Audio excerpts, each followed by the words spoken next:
दर्शकों को सर्व कष्ट नाशक एवं मोक्ष प्रदायिनी एकादशी यानी कि मोहिनी एकादशी की हार्दिक शुभकामनाएं।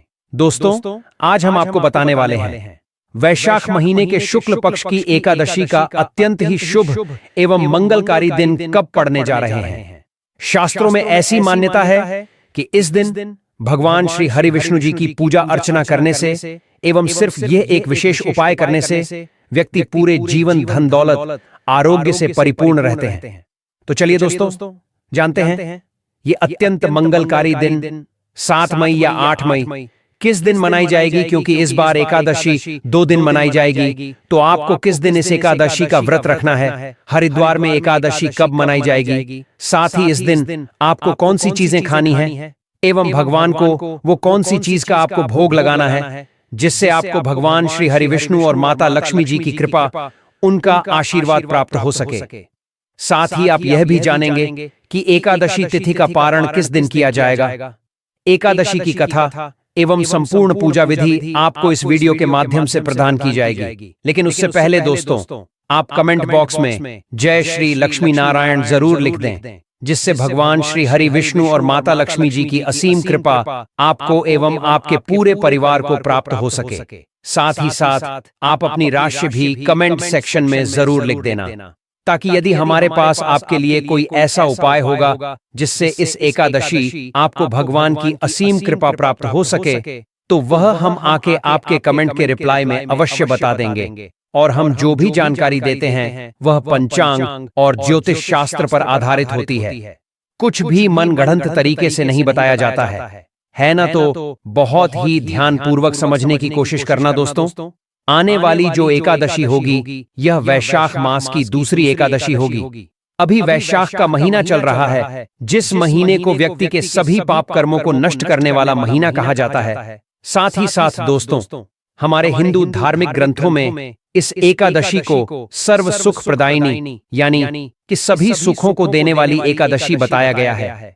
इस एकादशी का व्रत जो कोई करता है उसको धन धान्य ऐश्वर्य और साथ ही मानसिक शांति से लेकर बैकुंठ धाम तक की प्राप्ति सब कुछ प्राप्त हो जाता है। परंतु इस एकादशी का विशेष रूप से व्रत जीते जी स्वस्थ निरोगी जीवन जीने एवं मरणोपरांत मोक्ष की प्राप्ति के लिए सभी भक्त रखते हैं दोस्तों।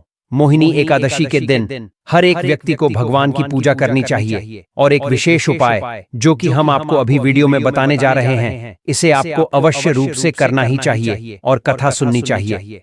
तो चलिए दोस्तों, अब हम जानते हैं कि मोहिनी एकादशी की पूजा आपको कैसे करनी है, पूजन का शुभ मुहूर्त क्या रहने वाला है और पारण का समय क्या है और कब करना है। ये सभी चीजें एक एक कर हम जानने वाले हैं।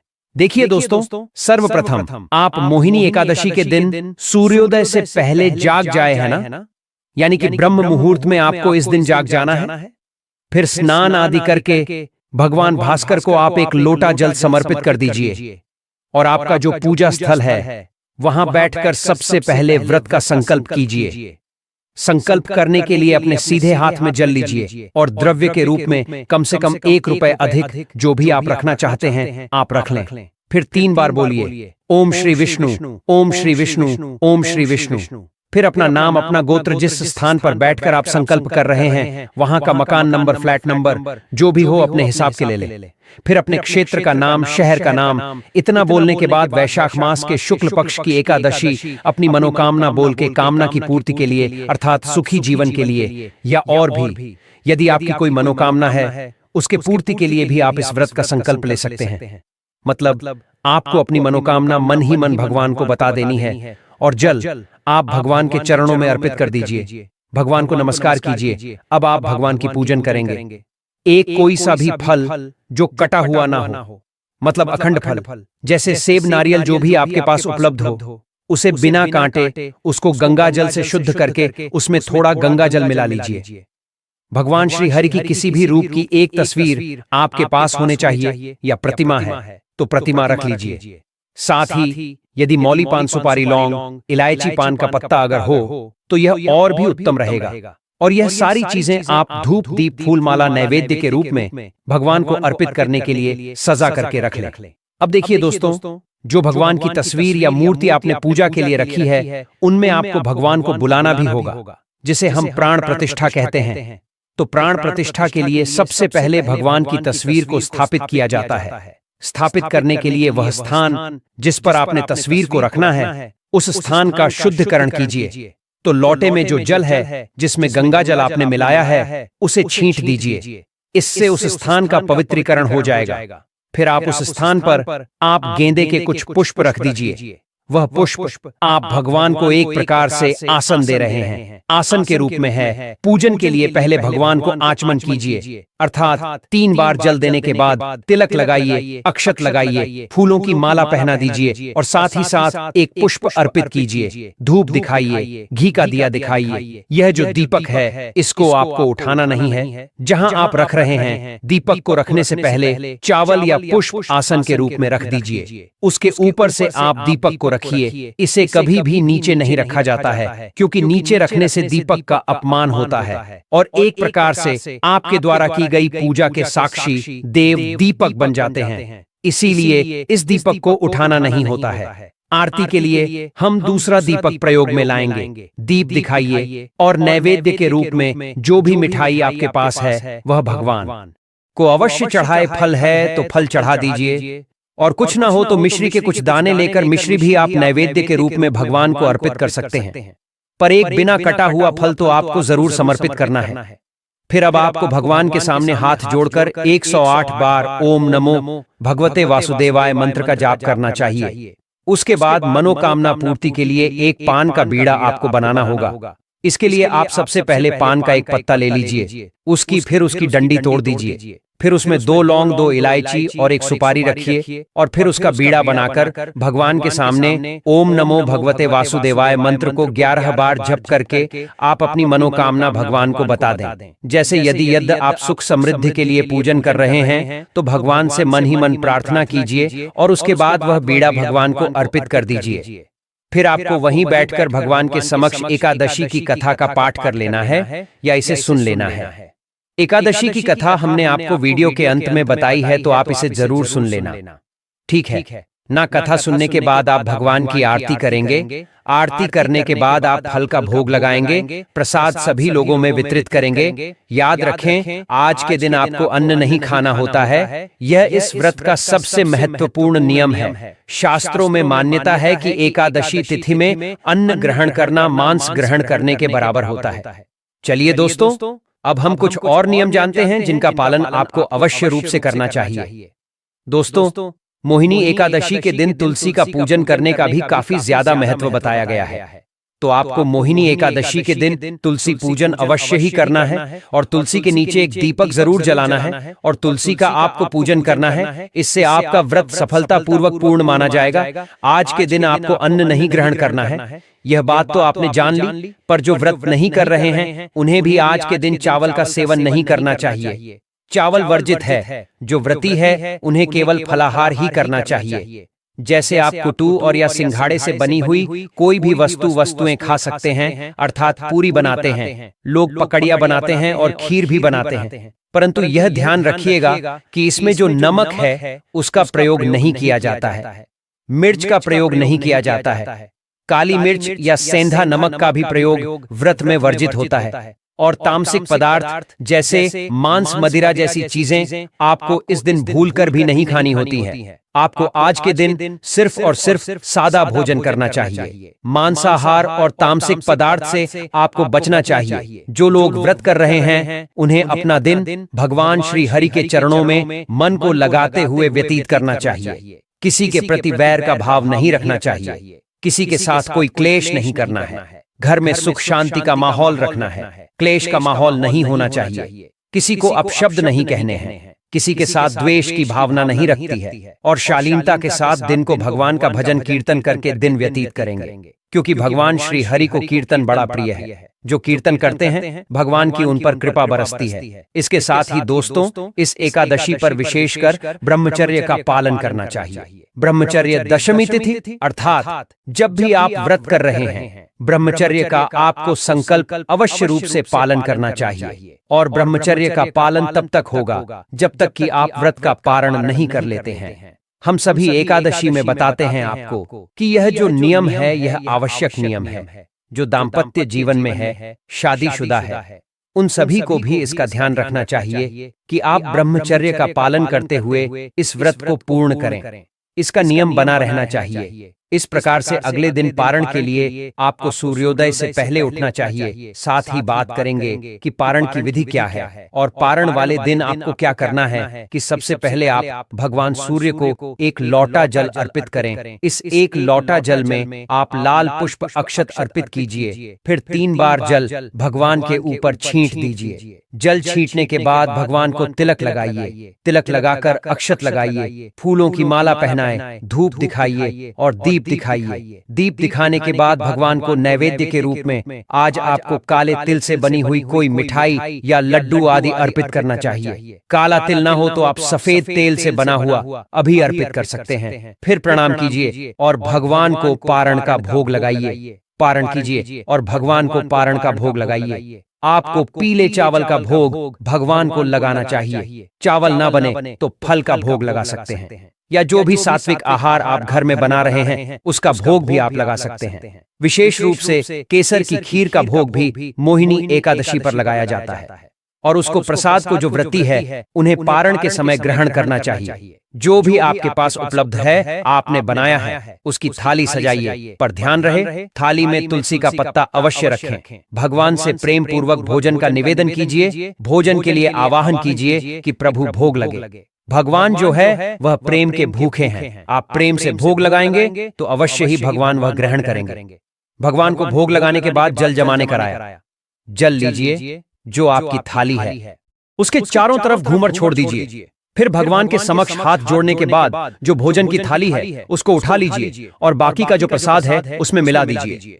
चलिए अब हम जानते हैं एक बहुत आवश्यक प्रक्रिया की जो आपको अवश्य करनी ही चाहिए, क्योंकि पुष्पांजलि आपके किसी भी पूजा पाठ की सफलता उसी में निहित होती है। देखिए, पुष्पांजलि करने के लिए हाथों में पुष्प ले लीजिए। भगवान से निवेदन कीजिए, हे परमेश्वर, हे प्रभु, हम न आपका आवाहन जानते हैं, न पूजन जानते हैं, न विसर्जन जानते हैं। हम अज्ञानी जीव हैं। जैसे सेवा आपके श्री चरणों की है, इसमें जाने अनजाने में कोई गलती, कोई भूल हमसे हो गई हो तो प्रभु से क्षमा करना। आप दया सिंधु है। हम आपके दर के भिखारी हैं। हमारे पास आपको अर्पित करने के लिए कुछ भी नहीं है। तन मन धन सब आप ही का है। हमारे पास क्या है? हे परमेश्वर, इसे आप स्वीकार करें और दया का आशीर्वाद हमें प्रदान करें। ठीक है ना? इसी के साथ दोस्तों, एकादशी के व्रत में द्वादशी के दिन ब्राह्मण भोजन का बड़ा महत्व है। ब्राह्मण को भोजन जरूर कराएं। भोजन ना कर सके तो आप उन्हें दान अवश्य करें। ठीक है ना? तो चलिए दोस्तों, अब हम जानते हैं कि मोहिनी एकादशी किस दिन मनाई जाएगी। दोस्तों, वैदिक पंचांग के अनुसार वैशाख महीने के शुक्ल पक्ष की एकादशी, जिसे मोहिनी एकादशी कहते हैं, 8 मई को मनाई जाएगी। यह एकादशी 7 मई को सुबह 10:19 पर शुरू होगी और 8 मई को दोपहर होगी 12:29 पर खत्म होगी। युधिष्ठिर ने पूछा, जनार्दन, वैशाख मास के शुक्ल पक्ष में किस नाम की एकादशी होती है? उसका क्या फल होता है तथा उसके लिए कौन सी विधि है? भगवान श्री कृष्ण बोले, महाराज, पूर्व काल में परम बुद्धिमान श्री रामचंद्र जी ने महर्षि वशिष्ठ से यही बात पूछी थी जिसे आज तुम मुझसे पूछ रहे हो। श्री राम ने कहा था, भगवन, जो समस्त पापों का क्षय तथा सब प्रकार के दुखों का निवारण करने वाला व्रतों में उत्तम व्रत हो, उसे मैं सुनना चाहता हूँ। वशिष्ठ जी बोले, श्री राम, तुमने बहुत उत्तम बात पूछी है। मनुष्य तुम्हारा नाम लेने से ही सब पापों से शुद्ध हो जाता है। तथापि लोगों के हित की इच्छा से मैं पवित्रों में पवित्र उत्तम व्रत का वर्णन करूंगा। वैशाख मास के शुक्ल पक्ष में जो एकादशी होती है उसका नाम मोहिनी है। वह सब पापों को हरने वाली और उत्तम है। उसके व्रत के प्रभाव से मनुष्य मोहजाल तथा पातक समूह से छुटकारा पा जाते हैं। सरस्वती नदी के रमणीय तट पर भद्रावती नाम की सुंदर नगरी है। वहां द्युतिमान नामक राजा, जो चंद्र वंश में उत्पन्न हुए थे, राज करते थे। उसी नगर में एक वैश्य रहता था जो धन धान्य से परिपूर्ण और समृद्धिशाली था। उसका नाम था धनपाल। वह सदा पुण्य कर्म में ही लगा रहता था। दूसरों के लिए पौंसला, कुआं, मठ, बगीचा, पोखरा और घर बनवाया करता था। भगवान श्री विष्णु को भक्ति में उसका हार्दिक अनुराग था। वह सदा शांत रहता था। उसके 5 पुत्र थे, सुमना, द्युतिमान, मेधावी, सुकृत तथा धृष्टबुद्धि। धृष्टबुद्धि 5वां था। वह सदा बड़े बड़े पापों में ही लिप्त रहता था। जुए आदि दुर्व्यसनों में उसकी बड़ी आसक्ति थी। वह वेश्याओं से मिलने के लिए लालायित रहता था। उसकी बुद्धि न तो देवताओं के पूजन में लगती थी और न पितरों तथा ब्राह्मणों के सत्कार में। वह दुष्टात्मा अन्याय के मार्ग पर चलकर पिता का धन बर्बाद किया करता था। एक दिन वह वेश्या के गले में बांह डाले चौराहे पर घूमता देखा गया। तब पिता ने उसे घर से निकाल दिया तथा बंधु बांधवों ने भी उसका परित्याग कर दिया। अब वह दिन रात दुख और शोक में डूबा तथा कष्ट पर कष्ट उठाता हुआ इधर उधर भटकने लगा। एक दिन किसी पुण्य के उदय होने से वह महर्षि कौंडिन्य के आश्रम पर जा पहुंचा। वैशाख का महीना था। तपोधन कौंडिन्य गंगा जी में स्नान करके आए थे। धृष्टबुद्धि शोक के भार से पीड़ित हो मुनिवर कौंडिन्य के पास गया और हाथ जोड़ सामने खड़ा होकर बोला, ब्राह्मण द्विज श्रेष्ठ, मुझ पर दया करके कोई ऐसा व्रत बताइए जिसके पुण्य के प्रभाव से मेरी मुक्ति हो। कौंडिन्य बोले, वैशाख के शुक्ल पक्ष में मोहिनी नाम से प्रसिद्ध एकादशी का व्रत करो। मोहिनी को उपवास करने पर प्राणियों के अनेक जन्मों के किए हुए मेरु पर्वत जैसे महापाप भी नष्ट हो जाते हैं। वशिष्ठ जी कहते हैं, श्री रामचंद्र। मुनि का यह वचन सुनकर धृष्टबुद्धि का चित्त प्रसन्न हो गया। उसने कौंडिन्य के उपदेश से विधि पूर्वक मोहिनी एकादशी का व्रत किया। नृपश्रेष्ठ, इस व्रत के करने से वह निष्पाप हो गया और दिव्य देह धारण कर गरुड़ पर आरूढ़ हो सब प्रकार के उपद्रवों से रहित श्री विष्णुधाम को चला गया। इस प्रकार यह मोहिनी का व्रत बहुत उत्तम है। इसके पढ़ने और सुनने से सहस्त्र गोदान का फल मिलता है। इसी के साथ दोस्तों, एकादशी तिथि के दिन हमारे हिंदू शास्त्र में गौ माता को रोटी खिलाने का विशेष विधान बताया गया है। तो चलिए अब यह भी जान लेते हैं कि आपको कब गाय माता को रोटी खिलानी है और किस प्रकार की रोटी खिलानी है। तो यह गौ माता से जुड़ा भी आप उपाय जान लीजिए। और एकादशी के दिन आपको माता को रोटी इस तरीके से एक बार जरूर खिलाएं। इससे आपकी कोई भी मनोकामना हो और तुरंत पूर्ण हो जाती है। गाय को डंडा मारकर उठना, पानी डालकर उठाने से मनुष्य पाप का भागी बनता है और अगले जन्म में उसे दर दर भटकना पड़ता है। और साथ ही साथ शास्त्रों में बताया गया है, जो लोग गाय की सेवा करते हैं और उनका भोजन खिलाते हैं और उनकी परवरिश अच्छी तरह से कहते हैं, तो वह लोगों के जीवन की सभी इच्छाएं पूर्ति होती हैं। गाय के बछड़े से बचा हुआ दूध ही मनुष्य को लेना चाहिए, परंतु कुछ लोग एक बार गाय को धो लेने बाद फिर से बछड़े के लिए बचा हुआ दूध भी धो लेते हैं। ऐसा करना घोर पाप कहा जाता है। ऐसे दूध को धोने वाला और ग्रहण भी बन जाते हैं। दोस्तों, साथ ही साथ शास्त्रों में कहा गया है कि गोवंश मतलब गाय और बैल के पीठ पर नहीं बैठना चाहिए। उनका पीठ पर बैठने से पाप लगता है। ऐसे लोगों को नरक की यात्रा भोगनी पड़ती है। एकमात्र देव के अंश के उत्पन्न नदी ही गौवंश है, जिस पर स्वयं महादेव और महादेवी सवारी करती हैं, क्योंकि नंदी ने स्वयं अपनी इच्छा से महादेव की सवारी बनना स्वीकार किया था। और साथ ही साथ शास्त्रों में गाय के दान को बहुत ही महत्व दिया गया है। इसलिए यदि संभव हो तो एकादशी के दिन आपको एक गाय जरूर दान करनी चाहिए। वहीं अगर गाय दान करना संभव न हो तो आप कामधेनु गाय की एक मूर्ति अपने घर ला करके उसे अपने घर के पूजा रूम में जरूर स्थापित करें। ऐसा करना चाहिए। निश्चित रूप से यश ऐश्वर्य की प्राप्ति होगी। साथ ही साथ दोस्तों, एकादशी के दिन आपको विशेष रूप से गौशाला जाकर गाय माता को गुड़ चने का प्रसाद खिलाना चाहिए। साथ ही साथ नियम बनाकर आप रोज गौशाला अगर ना भी जा पाए तो महीने में एक बार गौशाला जाने का नियम तो जरूर ही बना लें। ऐसा करने से आपके ऊपर भगवान श्री कृष्ण की श्री लक्ष्मी नारायण की विशेष कृपा बरसेगी। वैशाख के इस अति पावन महीने में भूलकर भी यह काम मत करना, वरना माता लक्ष्मी आपसे हो जाएगी नाराज। घर में आएगी कंगाली और गरीबी।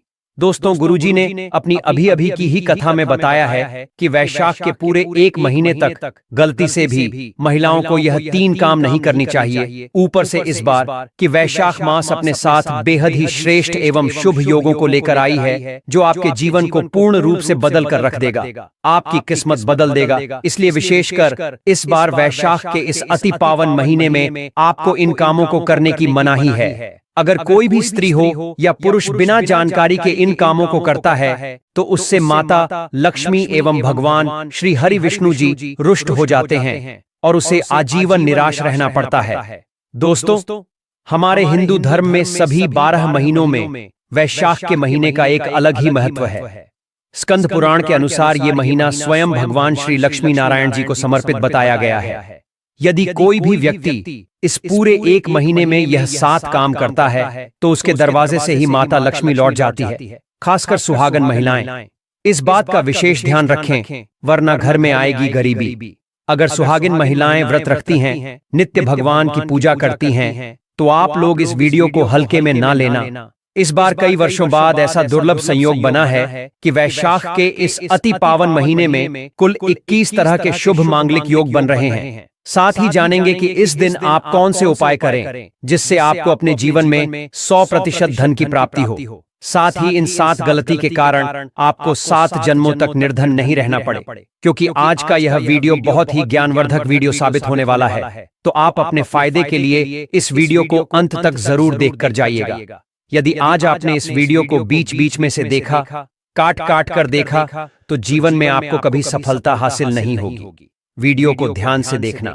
आज की इस वीडियो में आप लोगों को वैशाख के महीने में वह ऐसी कौन सी 7 गलतियां हैं जो आपको नहीं करना चाहिए, एवं इस दिन आपको क्या खाना चाहिए और क्या नहीं खाना चाहिए जिससे परिवार में दोष न लगे, और इस महीने में किए जाने वाले उपाय भी बताऊंगा, और आपको इस दिन किन किन बातों का ध्यान रखना है, और इसी के साथ इस महीने आपको कौन से 3 काम करने से बचना चाहिए। यह सारी जानकारी हम आपको इस वीडियो में देंगे। इस वीडियो को देखने के बाद आपको कोई और वीडियो देखने की जरूरत नहीं पड़ेगी। तो चलिए दोस्तों, वीडियो में आगे बढ़ते हैं। अगर आप भी चाहते हैं कि माता रानी का आशीर्वाद आप पर सदैव बना रहे, तो वीडियो को लाइक करें, चैनल को सब्सक्राइब करें और कमेंट बॉक्स में जय श्री लक्ष्मी नारायण जरूर लिखें। और अपने फायदे के लिए, अपनी गरीबी दूर करने के लिए इस वीडियो को पूरा देखकर जाना, तभी आपको लाभ की प्राप्ति होगी।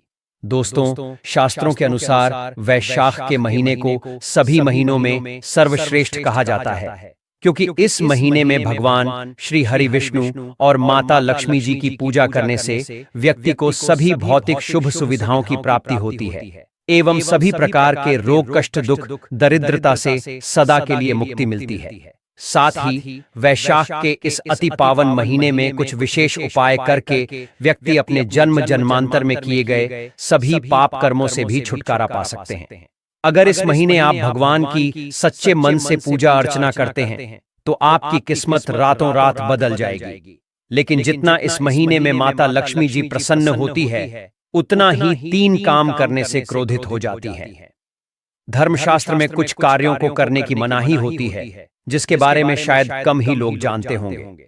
दोस्तों, अक्सर देखा गया है कि कई लोग अपने घर में भगवान की खूब पूजा पाठ करते हैं, सारे व्रत त्योहार रखते हैं, लेकिन फिर भी उनके जीवन में कष्ट, दुख, तकलीफ, मुसीबतें आती ही रहती हैं, जिस वजह से कई बार हमारा विश्वास भी भगवान पर से डगमगाने लगता है। यहाँ तक कि कई लोग भगवान के अस्तित्व को भी मानने से इनकार कर देते हैं। लेकिन बहुत ही कम लोग यह बात जानते हैं कि हमारे जीवन में जो दुख तकलीफ आती है, जो मुसीबतें हमें आती हैं, वह हमारे ही द्वारा पिछले जन्म अथवा इस जन्म में किए गए पाप कर्मों का परिणाम है, जो हमसे जाने अनजाने में बने हैं। इसलिए भगवान ने हम मनुष्य के लिए वैशाख के महीने को सभी पाप कर्मों से निवृत्ति पाने के लिए ही बनाया है। इसीलिए इस महीने में सुख समृद्धि के लिए, अपने परिवार, अपने बच्चों की तरक्की के लिए सभी लोगों को भगवान श्री हरि विष्णु एवं माता लक्ष्मी जी की सच्चे मन से पूजा अर्चना करनी चाहिए। लेकिन शास्त्रों में यह भी बताया गया है, अगर कोई भी मनुष्य वैशाख के इस महीने में इन 7 कामों में से किसी भी एक काम को गलती से भी कर देता है, तो पूरे जीवन उसके द्वारा किए गए सभी पुण्य समाप्त हो जाते हैं, जिससे जीवन में धन का नाश होने की संभावना हमेशा रहती है, क्योंकि ये पूरा महीना श्री लक्ष्मी नारायण का होता है और हर व्यक्ति के घर में लक्ष्मी जी का होना बहुत जरूरी होता है, क्योंकि आजकल बिना माता लक्ष्मी की कृपा से जीवन अत्यधिक कष्ट से भरा हो जाता है। इसी के साथ जानते हैं कि इस महीने आपको क्या करना चाहिए, क्या नहीं करना चाहिए। सबसे पहले तो चलिए भक्तों, आपका ज्यादा समय बर्बाद न करते हुए वीडियो को शुरू करते हैं। देखिए भक्तों, सबसे पहली बात तो ये कि हमारे हिंदू धर्म एवं प्राचीन ग्रंथों में इस महीने की महत्वता का वर्णन है। इस महीने सिर्फ एक दिन भगवान की सच्चे मन से पूजा पाठ करने से आपको एकादशी तिथि के बराबर पुण्य की प्राप्ति होगी। वही कोई व्यक्ति अगर रोज शास्त्रों में बताए गए इन उपायों को करता है एवं कुछ विशेष गलतियां करने से बचता है, तो यकीन मानिए दोस्तों, उस व्यक्ति के जीवन में फिर कभी कोई दुख तकलीफ रोग शोक का स्थान नहीं रह जाता और व्यक्ति जन्म मृत्यु के बंधन से मुक्त हो जाता है। इस महीने भगवान आप पर प्रसन्न हो गए तो आप मान के चलिए कि आपके जीवन का कायाकल्प हो जाने से कोई नहीं रोक सकता है एवं ऐसे व्यक्ति मरणोपरांत बैकुंठ धाम को प्राप्त होते हैं। शास्त्रों के अनुसार इस अत्यंत ही पुण्य एवं मंगलकारी महीने पर कुछ ऐसे कार्य हैं जिनको करना वर्जित बताया गया। ऐसा करने से व्यक्ति को जीवन में कई तरह की परेशानियों का सामना करना पड़ता है और भगवान विष्णु की नाराजगी, माता लक्ष्मी की नाराजगी का भी सामना करना पड़ता है। आइए जानते हैं कि वैशाख के इस अति पावन एवं पवित्र महीने में कौन से कार्य हैं जिनको भूलकर भी नहीं करना चाहिए। तो दोस्तों, सबसे पहला कार्य जो है वह माता तुलसी से जुड़ा हुआ है। जी हाँ दोस्तों, तुलसी जो हम सभी सनातनी भाई बहनों के घरों की शोभा होती हैं, इन्हें माता लक्ष्मी का प्रतिरूप भी कहा जाता है। भगवान श्री हरि विष्णु एवं उनके अवतारों को तुलसी के पत्ते अवश्य ही अर्पित किए जाते हैं, लेकिन इस बात का आपको विशेष रूप से ध्यान रखना चाहिए कि रविवार, मंगलवार, शुक्रवार, एकादशी, पूर्णिमा एवं अमावस्या के दिनों में आप या आपके परिवार के कोई भी सदस्य तुलसी मां के पत्तों को ना तोड़े, ना ही उन्हें स्पर्श करें। साथ ही साथ विशेषकर एकादशी, रविवार एवं मंगलवार के दिन तुलसी माता में जल भी अर्पण नहीं करना चाहिए, क्योंकि इन तिथियां में माता तुलसी भगवान श्री हरि विष्णु जी के लिए व्रत रखती हैं और तुलसी माता में आपका यह जल चढ़ाना माता तुलसी के व्रत को खंडित कर देगा, जिस वजह से आपको पुण्य की जगह माता के क्रोध का सामना करना पड़ सकता है। साथ ही साथ महिलाएं भूलकर भी बाल खोलकर तुलसी मैया की पूजा ना करें, क्योंकि जो स्त्री बाल खोलकर भगवान की पूजा करती है उसे पुण्य की प्राप्ति नहीं होती। इससे उल्टा आपको दोष लग सकता है। इसके अलावा अगर आप तुलसी माता में जल अर्पित कर रहे हैं तो इस बात का ध्यान रखें कि जल आपको सूर्योदय से पहले एवं सूर्यास्त के बाद नहीं देना है एवं शाम के समय में हर रोज तुलसी माता के सामने एक दीपक जरूर प्रज्वलित करें। चलिए जानते हैं दूसरी गलती के बारे में, जिसे कि हमें वैशाख के महीने में नहीं करना चाहिए। हमारे धर्मशास्त्र में स्पष्ट लिखा हुआ है कि वैशाख का संपूर्ण महीना स्वयं भगवान श्री हरि विष्णु, माता लक्ष्मी जी एवं भगवान हनुमान का होता है। ऐसे में यदि कोई भी व्यक्ति गलती से भी इस महीने में मांस मदिरा का प्रयोग करता है तो व्यक्ति 7 जन्मों तक वंशहीन हो जाता है और ऐसे लोग आकस्मिक दुर्घटना के शिकार भी हो सकते हैं। इसीलिए इस महीने में महिलाएं एवं पुरुष घर में तामसिक चीजों का प्रयोग ना करें और ना ही अपने घर के किसी भी सदस्य को करने दें। ठीक है ना? चलिए दोस्तों, अब हम जानते हैं तीसरी गलती के बारे में, जिसे कि आपको इस पूरे महीने भूलकर भी नहीं करनी चाहिए। तो देखिए दोस्तों, वैशाख माह में व्रत रखने के महत्व को बहुत ज्यादा बताया गया है। पूर्णिमा के दिन व्रत रखकर भगवान श्री लक्ष्मी नारायण एवं हनुमान जी की पूजा आराधना करने से व्यक्ति को श्रेष्ठ पुण्य फलों की प्राप्ति होती है। लेकिन शिव महापुराण में कुछ खास लोगों के बारे में बताया गया है जो यदि पूर्णिमा का व्रत रख लेते हैं तो इसका खामियाजा उनके पूरे परिवार को भुगतना पड़ सकता है। तो दोस्तों, सबसे पहले पूर्णिमा का व्रत गर्भवती स्त्री को निराहार रहकर नहीं करना चाहिए। इससे गर्भ में पल रहे शिशु पर बुरा प्रभाव पड़ सकता है। यदि व्रत रखना आवश्यक हो तो एक बार अपने चिकित्सक से परामर्श जरूर ले लें। वहीं दोस्तों, दूध पीते बच्चे एवं दवाइयों पर निर्भर बुजुर्ग लोगों को भी पूर्णिमा का व्रत नहीं रखना चाहिए। साथ ही साथ यदि आप महिला हैं और पीरियड्स के दौरान चैत्र पूर्णिमा आ गई है तो ऐसे में आप चाहे तो फलाहार या निर्जला उपवास रख सकती हैं। बस आपको पूर्णिमा की पूजा इन दिनों में नहीं करनी चाहिए एवं ना ही पूजन सामग्री को हाथ लगाना चाहिए। वहीं दोस्तों, इस महीने में आने वाली पूर्णिमा एवं एकादशी के दिन आपको अपना मन शांत रखना चाहिए। इस दिन किसी से भी लड़ाई झगड़े या कलह क्लेश नहीं करना चाहिए। व्रत में श्री लक्ष्मी नारायण को काले रंग के वस्त्रों का इस्तेमाल नहीं करना चाहिए। इस दिन पूजन के दौरान लाल या पीले रंग के कपड़ों का प्रयोग करना चाहिए। साथ ही साथ दोस्तों, आपको अपने घर के मुख्य द्वार पर कभी भी जूते चप्पल नहीं रखने चाहिए, झाड़ू भी नहीं रखनी चाहिए। अगर कोई व्यक्ति अपने घर के मुख्य द्वार पर अगर झाड़ू रख देते हैं या फिर चप्पल रख देते हैं तो माता लक्ष्मी तुरंत वापस लौट जाती है और माता लक्ष्मी क्रोधित अवस्था में लौटती है। और जिस घर में मां लक्ष्मी प्रवेश न करें, ऐसे घर में उनकी बड़ी बहन दरिद्रता प्रवेश करती है। आपने जरूर देखा होगा कि लगभग हर एक मनुष्य अपने घर के मुख्य द्वार पर नींबू और जो हरी मिर्च होती हैं, ये टांग करके रखते हैं। लेकिन क्यों रखते हैं? इसको टांगने का कारण क्या है? तो देखिए दोस्तों, नींबू और हरी मिर्च दरिद्रता का आहार है, और जब उनको अपना आहार मुख्य द्वार पर ही मिल जाएगा तो उन्हें आपके घर के अंदर आपके रसोई में प्रवेश नहीं करेंगे। इसीलिए यह भी कहा जाता है कि नींबू मिर्ची टांगने से दरिद्रता घर में नहीं आती है। आप में से अधिकतर लोग यह भी पूछते हैं, घर में लक्ष्मी क्यों नहीं आती? तो देखिए, जिन घर में लोग महिलाओं का अपमान करते हैं, ऐसे घर में कभी भी लक्ष्मी नहीं आती। दूसरा, जिस घर में खंडित मूर्ति की पूजा होती है, अधिकतर लोग जो है खंडित मूर्ति की पूजा करते रहते हैं। लेकिन जिस घर में खंडित मूर्ति होती है, वहां कभी भी देवी देवता वास नहीं करते।